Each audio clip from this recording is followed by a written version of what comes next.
اللهم ربي زدني علما اللهم ربي زدني علما اللهم ربي زدني علما ربي زدني علما ربي زدني علما.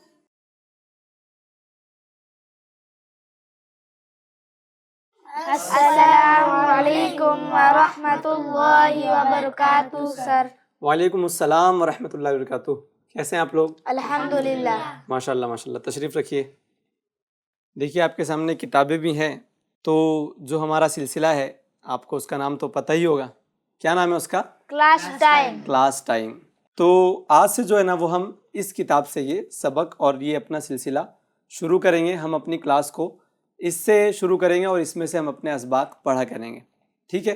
تو یہ آپ کے پاس کتابیں ہیں. آپ یہاں سے جانے کے بعد بھی یہ کتاب جو ہے وہ مطالعہ کریں اور اس سے ہم اسباق پڑھیں گے. اگلی کلاسز پہ بھی ہم اس سے آپ سے سوالات کریں گے. ٹھیک ہے؟ ذرا اسے آپ اوپن کر لیجئے. الحمدللہ رب العالمین والصلاة والسلام علی سید المرسلین.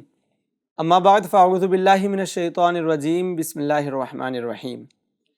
تو پیارے بچوں دیکھیں پیج نمبر 4 پر جو ہے وہ فہرست دی ہوئی ہے. اس کے اندر حمد باری تعالیٰ بھی ہے، نعت مصطفیٰ ہے اور کچھ اذکار ہیں. اسے جو ہے وہ ہم آپ کو یاد کرنے کے لیے بھی دیں گے، لیکن ہمارا جو آج سے ایمانیات سے جو ہے وہ ہمارا سلیبس چلے گا. تو پیج نمبر 18 آپ نکال لیجئے. تو پیارے بچوں ہم جو ہے نا وہ پیج نمبر 18 سے اس کتاب کو شروع کریں گے. ٹھیک ہے؟ نکال لیجئے پیج نمبر 18. سب سے پہلے آپ کو کیا یہاں پر نظر آ رہا ہے؟ ذرا کوئی اسلامی بھائی پڑھ کر سنائیں. سوال جواب. جی آپ ذرا پڑھیں. ایمانیات، ایمان اور اس کے بیان کی قسمیں. سوال: ایمان کسے کہتے ہیں؟ جواب: حضرت محمد مصطفیٰ صلی اللہ تعالی علیہ وآلہ وسلم اپنے رب کے پاس سے جو کچھ لائے ان سب کو حق جاننے اور سچے دل سے ماننے کو ایمان کہتے ہیں. بس ماشاءاللہ. جی آپ نے یہ پڑھا، یہاں سے آپ لوگوں کو کیا سمجھ میں آیا؟ ایمان کسے کہتے ہیں؟ ہاں، ہم جیسے مومن ہیں اور ظاہر ہے کہ ایمان والے ہی کو مومن کہتے ہیں. جی. ہمیں پتہ ہونا چاہیے کہ ایمان کسے کہتے ہیں، اور یہاں پر یہی چیز بیان کی جا رہی ہے کہ ایمان کسے کہتے ہیں. تو کسے کہتے ہیں ایمان؟ اپنے رب سے جو کچھ لائے انہیں سچے دل سے ماننے. کون اپنے رب کے پاس سے کون کیا لائے؟ حضرت محمد مصطفیٰ صلی اللہ تعالی علیہ وسلم. یعنی ہمارے محمد مصطفیٰ صلی اللہ تعالیٰ علیہ وآلہ وسلم اللہ پاک کے پاس سے جو بھی لائے ان کو ماننے کا. ہاں، اس کو ماننے کو کیا کہتے ہیں؟ ایمان کہتے ہیں. جی آگے آپ پڑھیں اویس. ایمان کے بیان کی کتنی قسمیں ہیں اور کون کون سی ہے؟ ایمان کے بیان کی 2 قسمیں ہیں اور وہ یہ ہے: پہلا ایمان مجمل، دوسرا ایمان مفصل. ماشاءاللہ. آپ پڑھ رہے ہیں. سوال: ایمان مجمل کسے کہتے ہیں؟ جواب: ایمان کی اجمالی یعنی مختصر بیان کو ایمان مجمل کہتے ہیں. ایمان کے اجمالی کی نہیں. جی یہ جو 2 سوال ہے اور یہاں پر اس کے جواب بھی ہے، اس کا میننگس جو یہ یہاں پر بیان فرمانا چاہ رہے ہیں وہ یہ ہے کہ ایمان کے جو ہے نا وہ بیان کے جو ہے وہ 2 قسمیں بنتی ہیں. یعنی آپ ایمان اپنا بیان کر رہے ہیں تو آپ اس کو مختصر طور پر شارٹلی بیان کر رہے ہیں یا پھر تفصیل سے بیان کر رہے ہیں، ڈیٹیل سے بیان کر رہے ہیں. تو اگر آپ اس کو شارٹلی یعنی چھوٹے مختصر انداز میں بیان کر رہے ہیں تو اس کو کیا کہیں گے؟ ایمان مجمل. اور اس کو اگر آپ ڈیٹیل سے بیان کر رہے ہیں تو اس کو کیا کہیں گے؟ ایمان مفصل. ایزی ہے سبق. یعنی آپ اگر وہی پھر سے ہم ریوائز کریں گے، اگر شارٹلی آپ بیان کر رہے ہیں تو وہ کیا ہے؟ مجمل ہے. اور اگر آپ اس کو تفصیل سے بیان کر رہے ہیں تو ایمان مفصل. تو ایمان مفصل کیا ہے اور اس کے کیا کیا الفاظ ہیں یہ بھی ہماری کتاب میں لکھا ہوا ہے.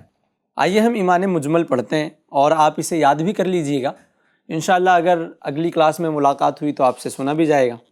آمنت باللہ کما ہوا باسمائہ وصفاتہ وقبلت جمیع احکامہ اقرار باللسان وتصدیق بالقلب. یعنی اس کا ترجمہ دیکھیں کہ میں ایمان لایا اللہ پر جیسا کہ وہ اپنے ناموں اور صفتوں کے ساتھ ہے، اور میں نے اس کے تمام احکام قبول کیے زبان سے اقرار کرتے ہوئے اور دل سے تصدیق کرتے ہوئے، یہ اس کا ترجمہ ہے۔ اور اگر آپ کو کچھ اس میں لفظ کا معنی سمجھ میں نہ آئے، میننگ سمجھ میں نہ آئے تو ذرا بتائیں، اس میں سے کوئی ڈیفیکلٹ ورڈ ہے جس کا میننگ آپ کو سمجھ میں نہیں آیا؟ صفت کسے کہتے ہیں؟ کسی چیز کی اچھائی یا برائی بیان کرے اسے۔ جی ماشاءاللہ، صفت کہتے ہیں وہی جو اچھائی اور برائی، لیکن جب اللہ کے لیے لفظ بولا جائے صفت کا تو اللہ تو ہر عیب سے پاک ہے، اسی لیے صرف اس کی اچھائی ہی اچھائی۔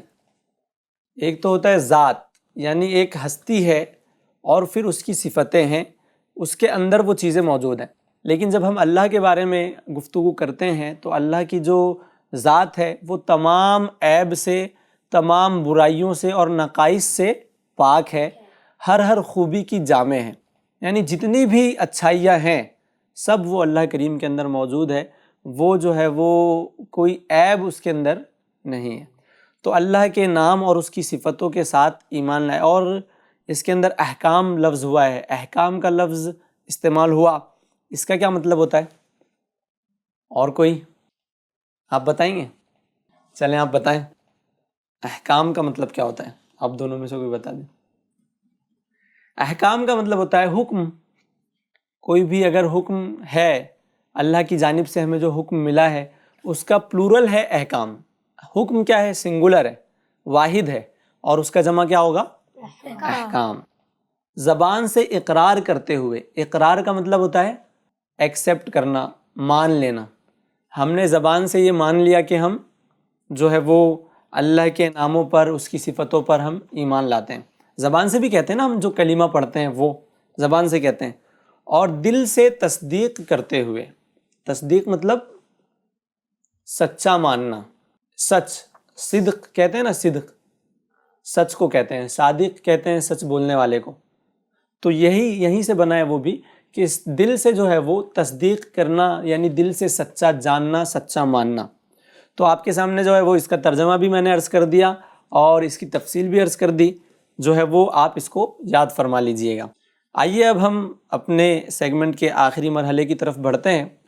ایمان مفصل کسے کہتے ہیں؟ اس کا جواب دے رہے ہیں کہ ایمان کے تفصیلی بیان کو کہتے ہیں۔ تفصیلی بیان وہی جو میں نے عرض کیا، ڈیٹیل کے ساتھ بیان کرنے کو کیا کہتے ہیں؟ ایمان مفصل۔ تفصیل کی انگلش ہے ڈیٹیل، اور ایمان مفصل اور اس کا ترجمہ آپ سنیے۔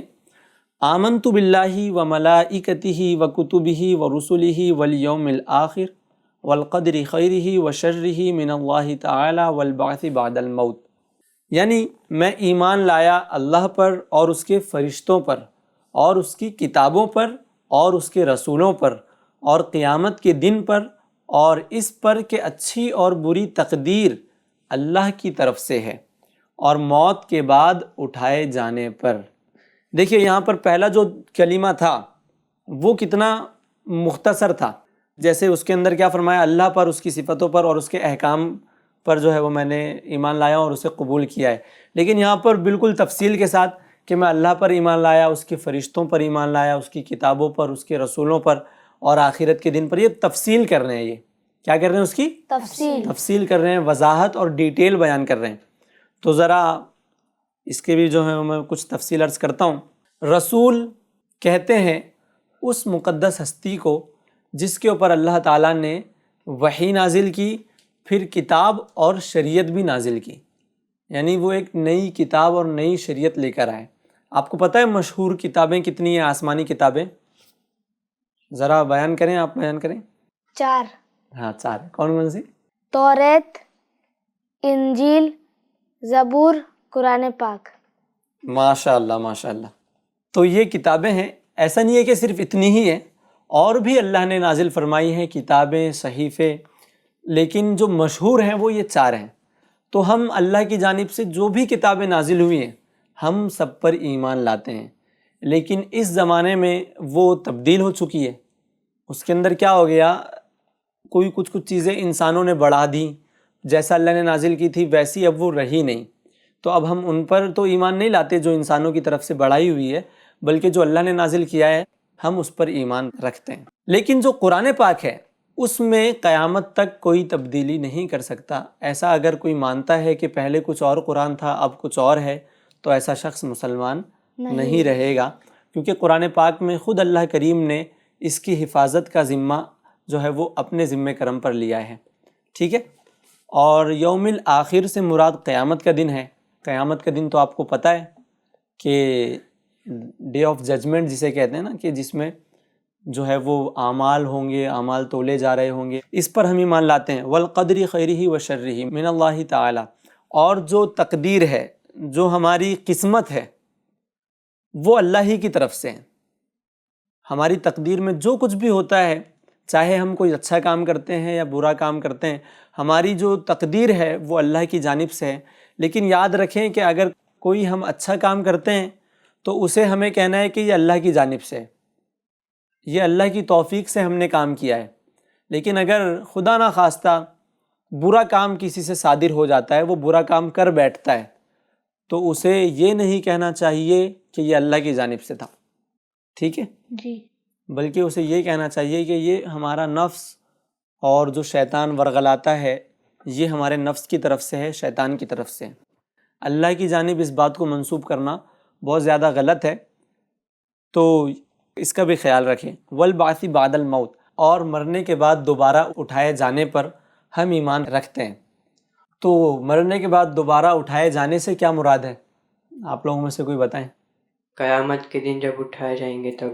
جی، جب انسان مر چکا ہوگا، فنا ہو چکا ہوگا، لیکن اللہ کی قدرت ہے، اللہ کی شان ہے۔ جیسے بعض لوگوں نے یہ اعتراض کیا تھا، یہ سوال کیا تھا نا کہ مطلب انسان مر چکا ہے، مٹی میں مل چکا ہے، مٹی بن چکا ہے، اب وہ دوبارہ کیسے زندہ ہو سکتا ہے؟ تو اللہ نے قرآن پاک میں اس کی مثال بیان فرمائی، اور جس کا مفہوم ہے کہ جو ذات، جو اللہ پہلی مرتبہ بنانے پر، پیدا کرنے پر قادر ہے، تو کیا وہ دوبارہ بنانے پر قادر نہیں ہے؟ جب تو بندہ کچھ تھا بھی نہیں، تب اللہ نے انسان کو بنا دیا، اب تو وہ مٹی بن چکا ہے تو اب دوبارہ نہیں بنا سکتا۔ تو یقیناً اللہ کی قدرت ہے، اللہ کی شان ہے کہ وہ جو ہے وہ اپنے بندوں کو جیسے چاہے زندہ فرما دیں۔ ہمارا کام کیا ہے؟ سر جھکا لینا، مان لینا۔ صلو علی الحبیب صلی اللہ تعالی علی محمد صلی اللہ تعالی علیہ وآلہ وسلم۔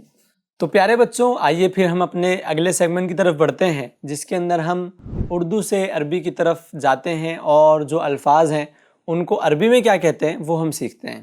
جو ہے وہ ہم آپ کو سلیٹ بھی دیں گے، اس کے اندر آپ لکھیے گا بھی، انشاءاللہ اس کو لکھنا بھی ہم سیکھیں گے۔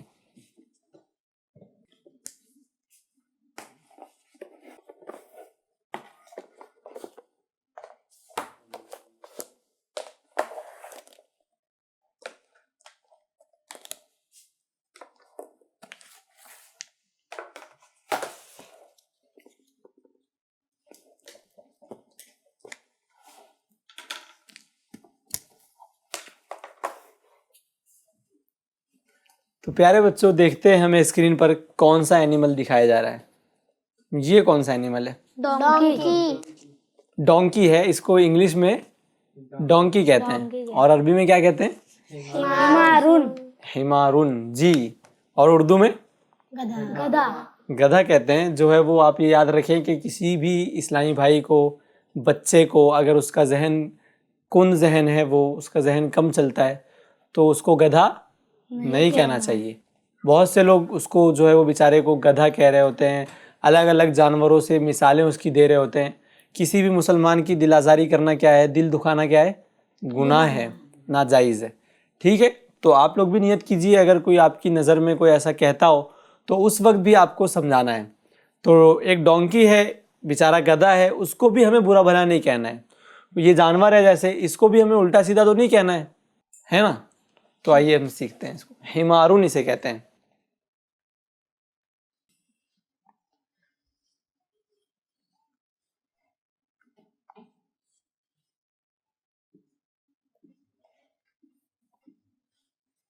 حمارن ہے، آپ لوگوں کو لکھنا ہے ذرا اسے۔ لیکن یہ جو حمارن ہے یہ تنوین ہے، جب آپ آگے پڑھ رہے ہیں اس وقت حمارن ہے، اگر آپ رک رہے ہیں تو حمار بولیں گے اس کو۔ کیا بولیں گے؟ حمار۔ بس وہاں پر آ کر رک جائیں گے۔ تو لکھیے، ہو گیا آپ لوگوں کا؟ دکھاؤ ذرا۔ ماشاء اللہ. اور بھی لکھنا ہے نا, 3 ورڈ سے. آپ نے لکھے؟ لکھو.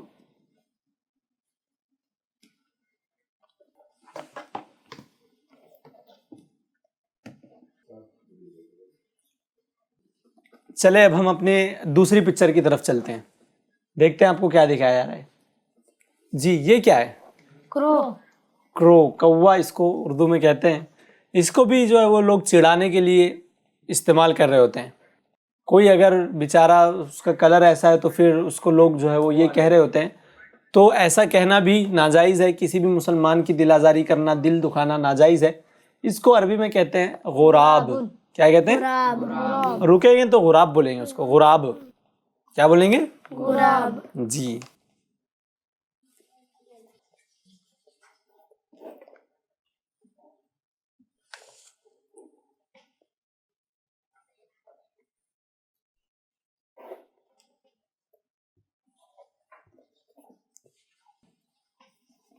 ٹھیک ہے, اسے بھی لکھ لیجئے. تو دال لگ رہا ہے.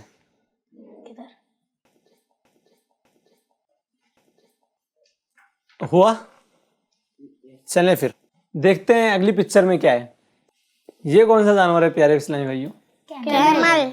کیمل ہے. اس کو اردو میں اونٹ کہتے ہیں اور عربی میں اسے کہتے ہیں ایبیلن. یہ اللہ کی کافی دلچسپ مخلوق ہے اور اس کی کافی ایسی خصوصیات ہے جو کسی دوسرے جانوروں میں نہیں پائی جا سکتی. ریگستان میں بھی کافی تیز دوڑتا ہے یہ, اور آپ کو پتہ بھی ہوگا, آپ نے پڑھا بھی ہوگا سائنس میں. یہ پانی پی لیتا ہے تو کیا کرتا ہے؟ پانی اگر پیتا ہے تو ایک سانس میں پی لیتا ہے. ہاں, اور سر وہ پانی بچا کے رکھتے اپنے پیٹ میں. ماشاء اللہ ماشاء اللہ. جی یہ اونٹ کی خصوصیات ہے, اور اللہ کریم نے بھی قرآن پاک میں اونٹ کے کافی جو ہے وہ خصوصیات, ایک طرح سے اونٹ کا تذکرہ بھی فرمایا کہ کیا انسان نے اونٹ کی طرف نہیں دیکھا کہ اللہ نے اس کو کیسے بنایا. اللہ کے عجائبات میں سے ایک جانور یہ بھی ہے اونٹ. تو ہم اس کو بھی دیکھتے ہیں. ایبیلن, اس کو عربی میں ایبیلن کہتے ہیں.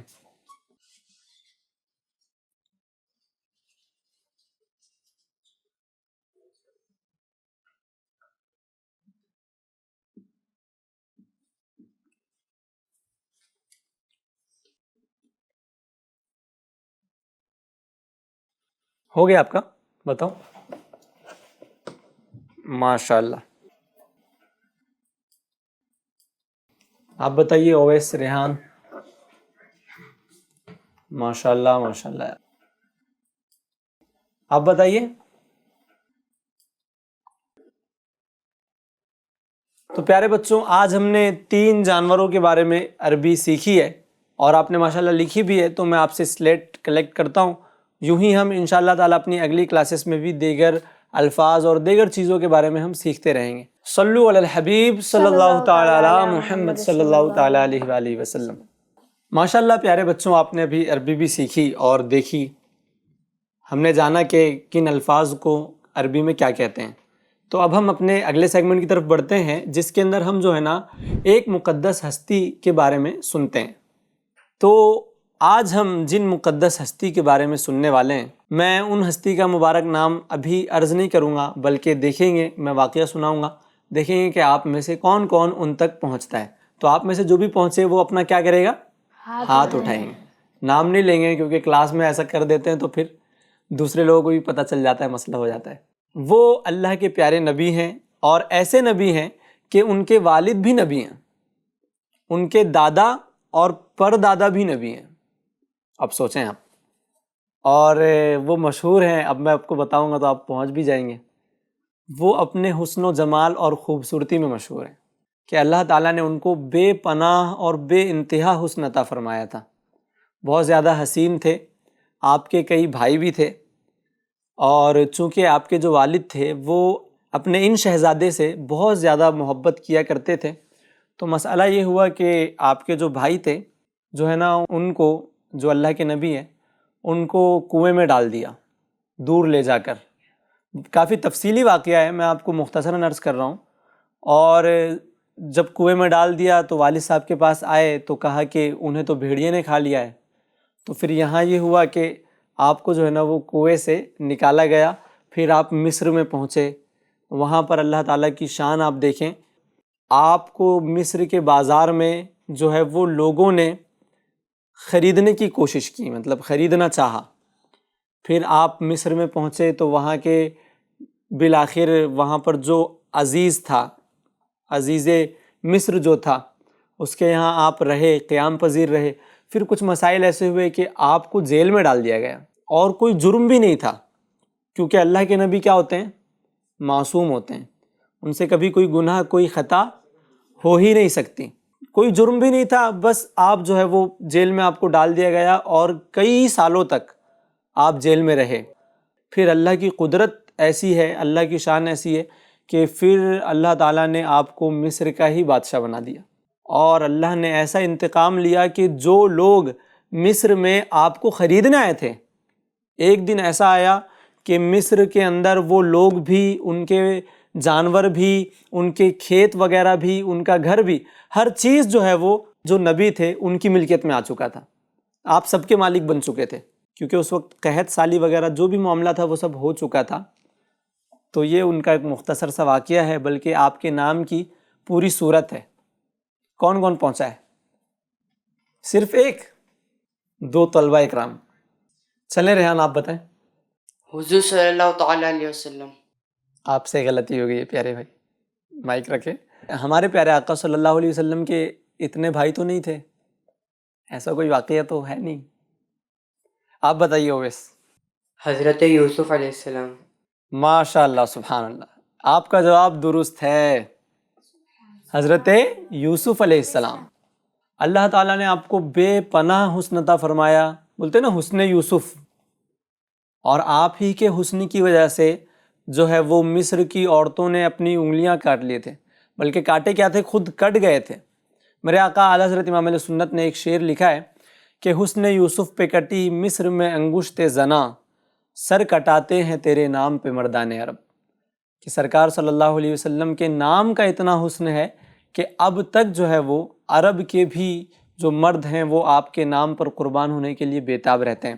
خیر، یہاں پر میں یہ عرض کرنا چاہوں گا کہ ہمارے معاشرے میں کیا ہوتا ہے، یوسف علیہ السلام کو لے کر کافی غلط فہمیاں ہمارے معاشرے میں چلتی ہے۔ آپ نے بھی سنا ہوگا کہ حضرت یوسف علیہ السلام کے بھائیوں کو نہ کچھ لوگ برا بھلا کہتے ہیں، جیسے اسٹیٹس کا دور ہے، سوشل میڈیا کا دور ہے، اس کے اندر کوئی کہہ دے گا کہ کیا کہا آپ نے، اپنوں سے امید لگا رکھی ہے، کیا آپ نے قصہ یوسف نہیں سنا، ایسا یعنی بدنام کرتے ہیں، اور ایک طرح سے ان کو ٹارگٹ کرتے ہیں، طنز کرتے ہیں۔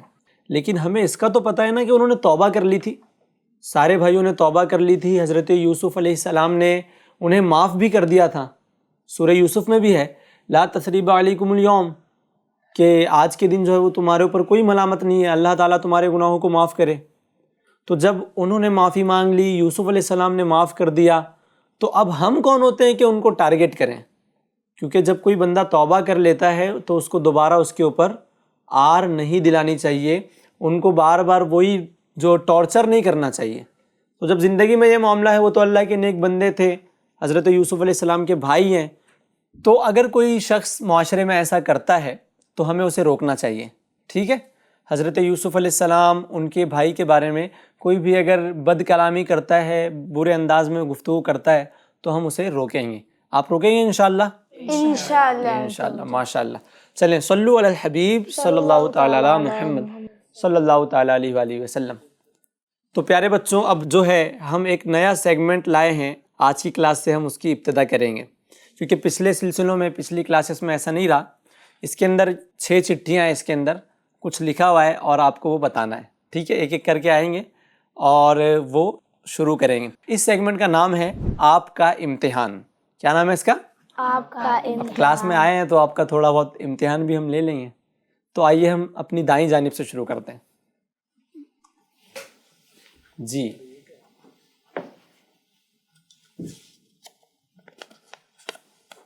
بتائیے کیا ہے آپ؟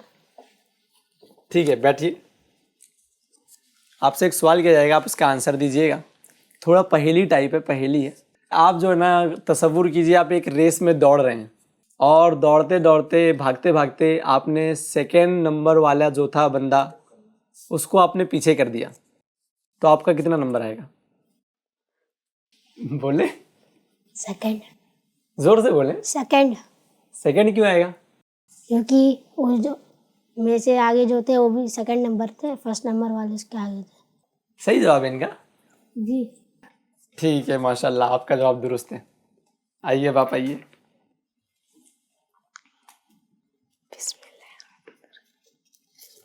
تشریف رکھیں. آپ کو جو ہے نا میں کچھ الفاظ ایسے دیتا ہوں جو بلا ترتیب ہوں گے، ترتیب وائز نہیں ہوں گے. آپ کو پہچاننا ہوگا کہ وہ کیا لکھا ہے. ٹھیک ہے؟ جی.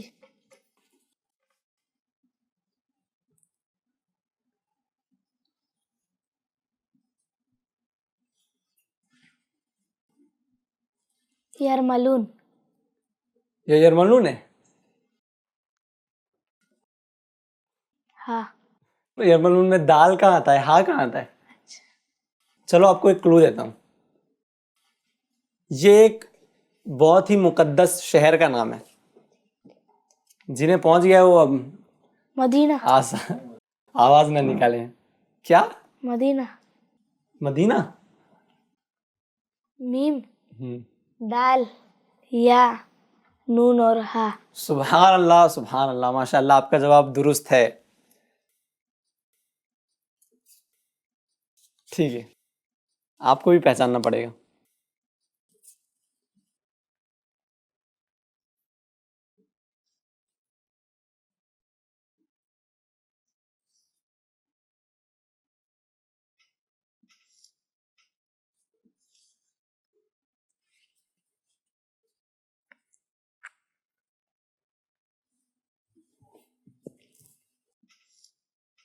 ارکان.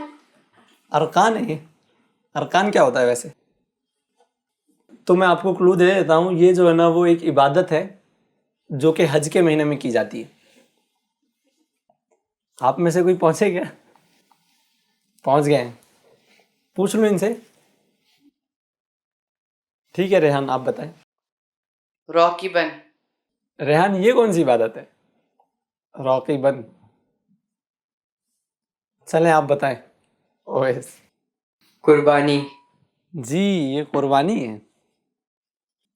چلیے اب آپ آئیے ریحان.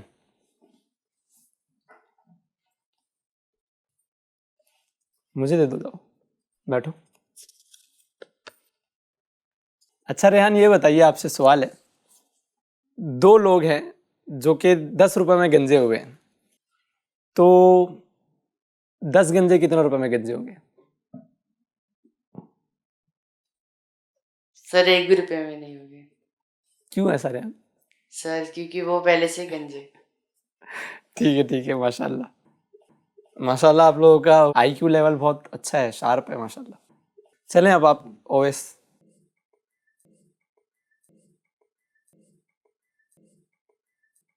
اویس یہ بتائیے، خالد نام کا ایک بچہ ہے، اس کے ابو کے 4 لڑکے ہیں. ایک کا نام حسین ہے، ایک کا نام فیضان ہے، اور ایک کا نام مفید ہے. تو چوتھے کا نام کیا ہوگا؟ خالد. کیوں؟ کیونکہ چوتھا خالد ہی ہے وہ. کیوں چوتھا خالد ہے مطلب؟ کیونکہ آپ ہی نے تو بولے ان کے 4 بچے اور ایک خالد ہے. ہاں ماشاء اللہ ماشاء اللہ. چلیں ٹھیک ہے، ماشاء اللہ آپ لوگوں کے جواب درست ہیں. آئی کیو لیول بھی کافی اچھا ہے. صلو علی الحبیب صلی اللہ تعالی علی محمد صلی اللہ تعالی علیہ وآلہ وسلم. تو یہ ماشاء اللہ ہمارا پہلی مرتبہ یہ سیگمنٹ تھا. آپ لوگوں کو کیسا لگا؟ بہت اچھا. بہت اچھا لگا. تو یوں ہی آپ یہاں سے جانے کے بعد بھی دیکھیے گا اور اس پر بھی مطلب فوکس کیجئے. انشاءاللہ ہم اب فقہی پہیلیاں بھی لائیں گے، یعنی جو شریعت کے مسائل ہوتے ہیں اس کے اندر کیا کیا ہوتے ہیں، تو آپ جو ہے وہ اس میں بنے رہیے گا. صلو علی الحبیب صلی اللہ تعالی علی محمد صلی اللہ تعالی علیہ وآلہ وسلم. آئیے اب ہم اپنی کلاس کے آخری سیگمنٹ کی طرف بڑھتے ہیں جس کا نام ہے پیاری سنت. اس کے اندر ہم جو ہے وہ ایک سنت مبارکہ سنتے ہیں. پہلے بتائیں سنت کسے کہتے ہیں؟ سنت ہم سنتے رہتے ہیں اور ہم جو ہے وہ بیانات میں بھی سنتے ہیں، اپنے سلسلوں میں ایپیسوڈ میں بھی سنتے ہیں. سنت کا کوئی مطلب بتائیں، آپ بتائیں. ہمارے پیارے نبی صلی اللہ تعالی علیہ وآلہ وسلم جو چیز کو پسند کرتے ہیں اسے سنت کہتے ہیں.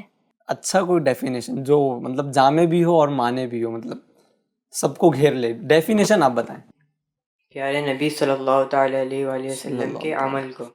ہمارے پیارے آقا صلی اللہ علیہ وسلم کے عمل کو, اور بسا اوقات آپ کی باتوں کو بھی, اور ایسی باتوں کو بھی کہ آپ کے سامنے کچھ کام ہوا اور سرکار صلی اللہ علیہ وسلم نے اسے منع نہیں فرمایا, تو اس کو بھی سنت کہتے ہیں. ٹھیک ہے, کیونکہ ہمارے آقا کے سامنے کوئی برا کام ہو اور آپ روکے نہیں, ایسا نہیں ہو سکتا, یہ ناممکن ہے. آپ نے اس کو کچھ بھی نہیں کہا, آپ وہاں پر خاموش رہے, تو اس کا مطلب ہے کہ وہ بھی ایک طرح سے جائز ہے, وہ بھی سنت ہے. تو آج ہم جو ہے وہ سونے اور جاگنے کی سنتیں اور آداب سنیں گے. سونے سے پہلے بسم اللہ شریف پڑھ کر بستر کو 3 بار جھاڑ لیں, تاکہ کوئی ایذا دینے والی, تکلیف دینے والی چیز ہو یا کیڑا مکوڑا وغیرہ ہو تو وہ بستر سے نکل جائیں. اسی لیے ہمیں بستر کو کتنی بار جھاڑنا چاہیے؟ 3 بار. اور سونے سے پہلے یہ دعا پڑھنی چاہیے. کون سی دعا آپ لوگوں کو یاد ہے؟ آپ بتائیں. اللہم بسمک اموت و احیا.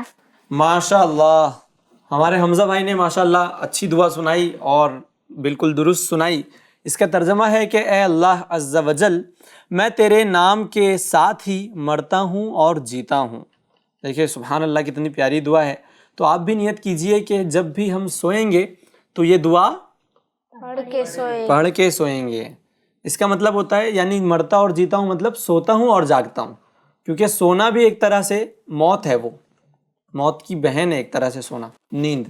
الٹا یعنی پیٹ کے بل نہیں سونا چاہیے.